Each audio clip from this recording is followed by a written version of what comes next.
4 World Cups, 4 trophies. That's Germany's history on football's biggest stage. On June 29, 2026, they walked into a stadium in Foxborough, Massachusetts, ranked 10th in the entire world. Across from them stood a team ranked 41st, a team that hadn't even qualified for a World Cup in 16 years. By the end of the night, Germany was on a plane home, and a small South American country of just 6 million people had just pulled off what many are calling the greatest upset in World Cup history. Paraguay's most powerful World Cup results in their history! To understand how big this moment really was, you need to understand how far Paraguay had fallen. Between 1998 and 2010, Paraguay built one of South America's most respected football generations. 4 straight World Cup qualifications, a defensive identity built on discipline and grit. And then, in 2010, their golden generation produced the best moment in the nation's football history, a run to the World Cup quarterfinals,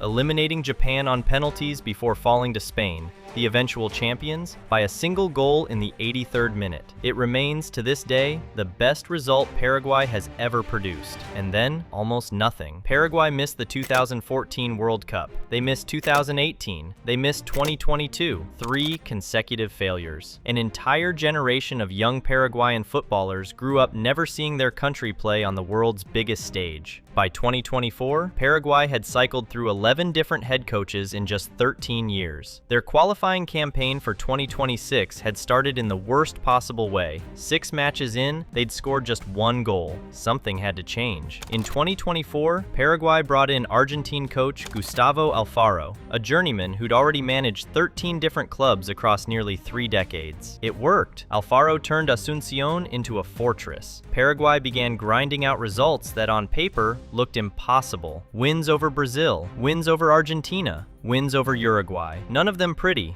all of them earned. Slowly, painfully, Paraguay climbed back into World Cup qualification position, securing their return to the tournament for the first time since that magical run in 2010. They arrived in North America without their golden generation, without star power, without much expectation at all. What they had instead was the same identity that took them to the quarterfinals 16 years earlier: discipline, physicality, and what Paraguayans call the Guarani spirit, a refusal to be outworked, no matter who's standing across from them. In the group stage, Paraguay lost to co-hosts USA, then beat Turkey. They didn't dazzle anyone, but they did enough. They were through. Waiting for them in the round of 32, 4-time champions, Germany. On paper, this wasn't supposed to be close. Germany, ranked 10th in the world, 4 World Cup titles. A team that hadn't been eliminated this early since their back-to-back group stage exits in recent tournaments rattled their confidence. Were heavy favorites against a Paraguayan side ranked 41st.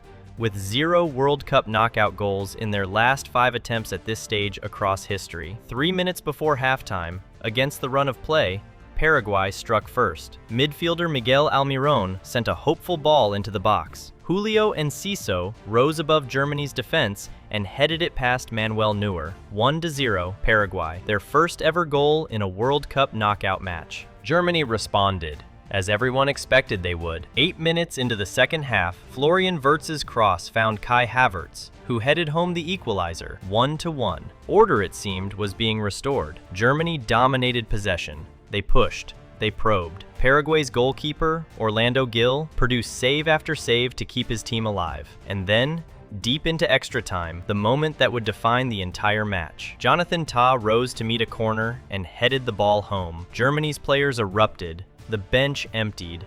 For a moment, it looked like the natural order of football had been restored. Then, the referee's microphone crackled. VAR was checking the goal. After review, the goal was disallowed. Valdemar Anton had impeded goalkeeper Gil in the build-up. No goal. Germany's celebration died on the pitch. 120 minutes. Still 1-1. For the first time in their World Cup history, Germany, winners of 4 World Cups, a nation practically synonymous with penalty shootout success, were heading to a shootout with everything on the line. What happened next had never happened to Germany before. Kai Havertz stepped up first for Germany. He missed. Paraguay had their own stumbles. Antonio Santabria's effort was saved by the legendary Manuel Neuer. But then Nick Woltemade missed for Germany too. And finally, with the chance to send Germany home, Jonathan Tah, the same man whose goal had just been ruled out moments earlier, stepped up. He skied his penalty over the bar. José Canale stepped up for Paraguay. He didn't miss. Final score, Paraguay win the shootout 4-3. Germany, four-time World Cup champions, were out in the round of 32 to a team ranked 31 places below them in the world.